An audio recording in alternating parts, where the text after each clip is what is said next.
Welcome back to the ET Money Show. Now, debt funds have become an attractive asset class given the higher yield amid rising interest rates. Now, central banks around the world, including in India, are raising interest rates to rein in inflation. So, with the interest rates expected to near their peaks this year, does it make sense to go overweight on debt? And what are the funds or categories in the debt space that you as an investor should be looking at while investing? And to answer all these questions, we have on board Feroze Azeez, who is the Deputy CEO of Anand Rathi Private Wealth Management. A very good evening, Feroze. Thank you so much for joining us today on ET Now. Whenever we talk and look for some of the asset class investment, which is risk free, just two names pop up. Firstly is FDs, and the other one that we have is debt mutual fund investing. With the kind of scenarios around us, with interest rates on the rise, inflation on the rise, just wanted to know your understanding. Like, now is the time when we can say that debt fund category has become more lucrative than FDs. Yes, absolutely. Debt fund as a category is a very lucrative category for sure, especially given the kind of contemporary situation we've seen over the last 6-8 months, both inflationary pressures resulting in interest rate hikes, and also the fact that there is tax arbitrage in India. When you invest through a debt mutual funds, their attractiveness for a person in the highest tax bracket is very, very high. But coming to the other comment which you made, like interest rates have almost peaked out, I completely concur with that specific statement. Because if the globe, 40-50% of the globe is going to slip into a recession, the only lever, the largest used lever in the past when it comes to recessions is bringing down interest rates. And that's going to happen in the second half of this year. And I think especially when inflation comes back into control. So we are in the near peak kind of zones. The third point, very critical, is I think people do overthinking on debt investing. And simplification is the need of the hour. When you go to make a fixed deposit, you're not going to see, will I get 0.25% more the next month? And you go back next month to make the fixed deposit. But when it comes to debt fund, people want to time interest rate cycles, especially when it is not needed. When you can have a low cost strategy giving you 6.5% post tax. Lending to government of India, what's the point timing it at the peak of the rise cycles? I've seen several fund managers also saying, wait for a couple of months, you'll get 10 paisa more, 20 bips more. That's okay for a bank's treasury. But for a person who's going to put 10 lakh rupees, for 5,000 and 10,000 rupees, he timing debt doesn't make any sense to my mind. Totally get your point, Feroze, out there. But when we talk about the options that are available in debt mutual fund investing, so keeping so many scenarios in view, what will be your advice in terms of the time horizon of investing and which category particularly to go forward for 2023? I think debt as an investment, you go only heavyweight for goals which are below 5 years. I personally think anything above that, equity is going to be beating debt hands down, given the situation where India is in.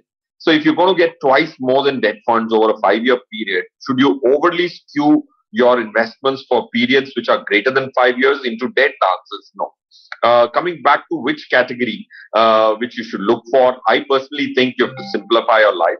Just go for target maturity funds which invest in central government paper, which are low cost. As long as you can take care of these three things, central government paper, least cost possible, and a target maturity fund where the fund managers doesn't do any management.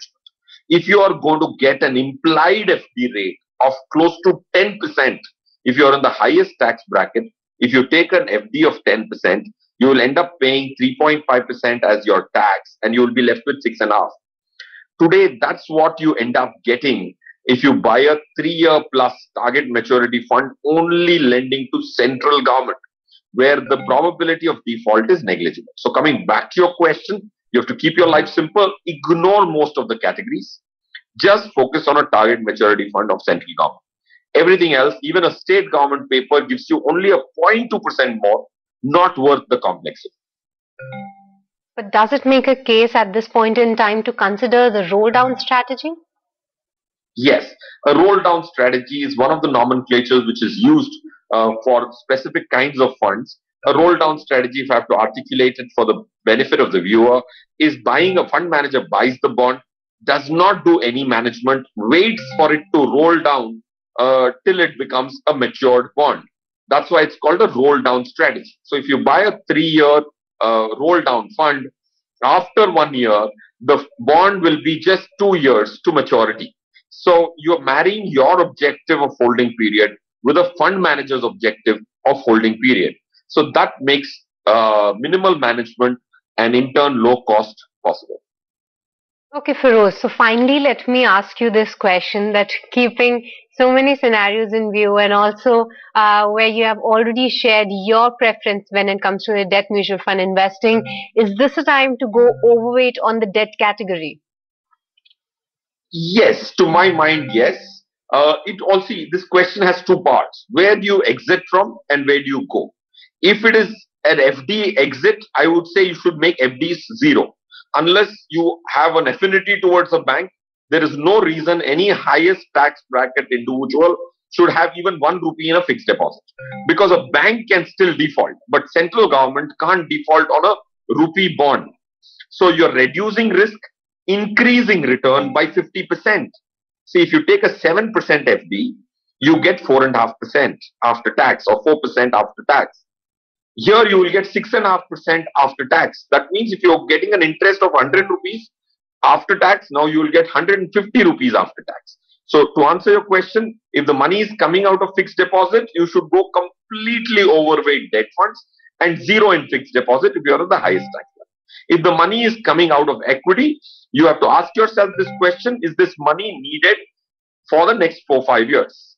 If the answer comes yes, I will need the money at the end of third year, second year, fourth year, you can definitely go a little overweight debt and reduce your volatility, not at a huge cost of reduction in return. Okay, but Feroz, you also make life simpler in terms of bifurcating your investment in terms of equity and debt. You have already answered a part of that, but the next question that I have for you is that given the kind of different maturities for this debt fund category, you have already shared that anything below 5 years is what is preferred. But still, if somebody has to make bifurcation between different time horizons and between equity and debt, what will that investment portfolio be looking like? See, for 5 year plus Hmm. goals, if you have even 80% in equity and 20% in debt, your expected return, with a lot of statistics involved, expected return, not a certain return, could be 12.4%. And the risk or the standard deviation, which is a measure of very robust measure of risk, is 10.7%. That means if you're expecting 12.4, there could be swing in the return by 10% up or down. So that's one standard deviation range. If it's medium term, 3 to 5 years, look for at least 70% in equity, 30% in debt. You will still have double digit returns of 11, 12% possible. Why is this important? It's important because when you look at high inflationary periods, you have to also protect the power of your money. Your responsibility is not just to protect its optical value, you have to protect its depleted value due to high inflation. So for which you will at least need 70-80% in equity. So that will be the recommendation if you look at both asset allocation. But when it comes to allocating between debt funds and different periods of it, today even the 1 year paper or 1 year bond of Government of India is giving you 6.5. A 10-year paper of Government of India approximately is giving you 7.3. So the remuneration available for a 9 more year lock-in is not adequate enough. This is called a flattish kind of a yield curve. So even if you locked in for anything above 2 to 5 years, your debt investments in a target maturity fund, that's a wise thing to do in my opinion. Okay, thank you so much, Feroze, for guiding our viewers that whether they should include debt mutual fund in their portfolio coming 2023 for the whole year investment horizon, and in that as well, what should be their likely allocation for that. Thank you so much, but we'll not let you go on this note because we have some of our viewer queries and would like you to answer them because there are plethora of funds that are available in the market where they invest and they always seek guidance. So today we have you with us to answer all those queries. So quickly, let me take the first query that we have, and that's coming from through email. Shweta says that she's 29 years old and her monthly income is 45,000 rupees. She can actually invest a maximum of 15,000 rupees per month in mutual funds and wants to have a corpus of rupees 5 crores in the next 10 to 15 years. So currently she's investing in some of the mutual funds named below. Firstly is PGIM Mid Cap Fund, SBI Magnum Mid Cap Fund, SBI Small Cap Fund, 3,000 rupees. She wants to know, should she stick to these funds to achieve the targeted corpus? Yes, to my mind, Shweta, I think firstly there are some fundamental questions you have to answer for yourself. Having two mid-cap funds, one small-cap fund is not a great strategy. You will have to look at creating a portfolio, the core of the portfolio. Then comes the satellite of the portfolio. It seems that you have bought these schemes on the basis of past performance. That's why you've skipped a large cap category, a flexi cap category, a multi cap category. Not having any large stocks in your portfolio is not right. You have chosen the right vehicle to participate in equity rather than direct equity. You have chosen mutual fund where there's a professional helping you out for a fee. But in that category, have you chosen large caps? The answer is no. So having a flexi cap or multi cap is mandatory. So you have to make changes, in my opinion, because you've forgotten to make the core of the portfolio. So I'll give you some suggestions. HDFC Flexi Cap, which is a flexi cap scheme, which has almost 60-80% in large cap stocks, is something which could be a good addition to your portfolio. ICICI Focused Equity, which is smaller number of stocks, not more than 30, but has that little extra risk, which can very easily be taken by a 29-year-old lady. That's ICICI Focused Equity. SBI Contra, Dinesh is the fund manager. He takes contrarian bets, so it will complement the rest of the schemes which are there in your portfolio. And Franklin India Blue Chip, which is a pure large cap scheme. Not on the basis of past performance would it look meritorious, but from the constituents' future projected returns, I think Franklin Blue Chip is almost at its trough. Okay, that's the advice for Shweta. But moving on to the next query that's coming from Rajan, and Feroze wants to invest rupees 20 lakhs, and he's open for both the routes, lump sum and SIP. But the question that he has is which fund he should choose at this point in time, because he wants to take a medium risk and looking to have a return of 10 to 12%. So which fund to go for? And also which route is preferred one, either that's an SIP or a lump sum route. See, Rajan, first let me clarify to you, an SIP is very different. SIP is your commitment of your future earnings. If you already have 20 lakhs in your bank account, for example, either it is lump sum or STP, systematic transfer plan. An SIP, when an individual says, I'm going to do 20,000 rupees of SIP for the next 10 years, he is committing future savings. Here, in your case, you already have the savings. So what are the two strategies? One is STP and the other is lump sum, not SIP and lump sum. That's one clarification. For most viewers, I see them getting a little confused. That's point one. Point two, at Anand Rathi, we compute the fundamental value of Nifty on a monthly basis. According to us, Nifty's fair value today, give or take, should be somewhere around 18,000. So is the market very frothy? The answer is no.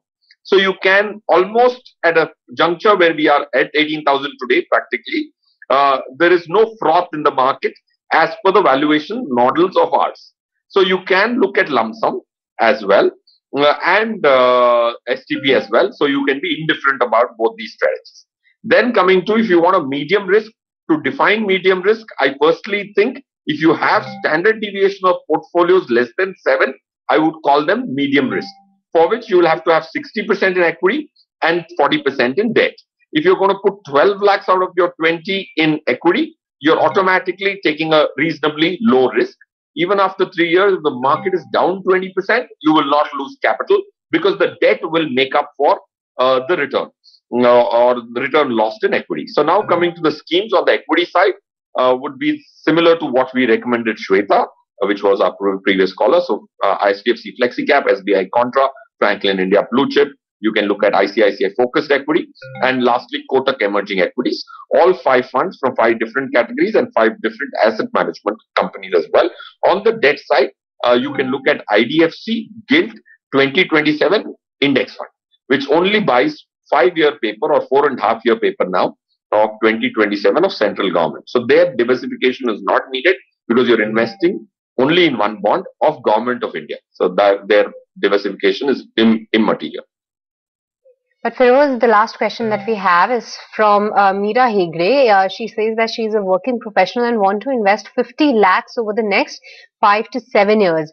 Please suggest a mix of equity and a debt fund to achieve this target. She has a low risk appetite. So what will be your suggestion?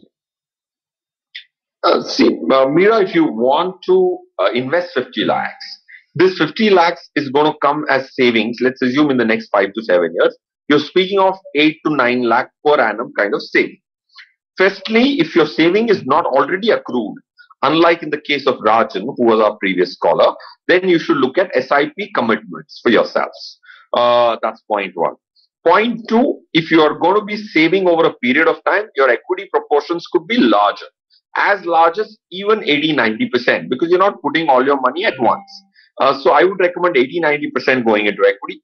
Schemes which is not so difficult to comprehend. Again, similar schemes: Franklin India Blue Chip, SBI Contra, DSP Equity Opportunities, which is a large and mid cap category, and Invesco India Multicap. So these 4 schemes, again 4 different categories, would be a good addition to your portfolio. If you're going to do an SIP, do it on all 4. Don't pick and choose one of the 4 to do them, so that all of them work together. Every fund has a different category, different strategy, different management styles. They're complementary in nature as against competing in nature. Okay, but with this, we'll let you go on that, Feroze. Thank you so much for joining us today on ET Now with the discussion on the debt mutual funds and also helping our viewers with their portfolio-related queries. Okay, but for this, it's time to slip into a short break, but don't go anywhere because we'll be right back, and then we'll be carrying a discussion with Siddharth Singhal, who is the business head of health insurance and policybazaar.com. And if you're one looking to buy an health insurance plan, then we'll discuss all that you need to know to buy the right health insurance plan for yourself. So don't go anywhere, we'll be right back.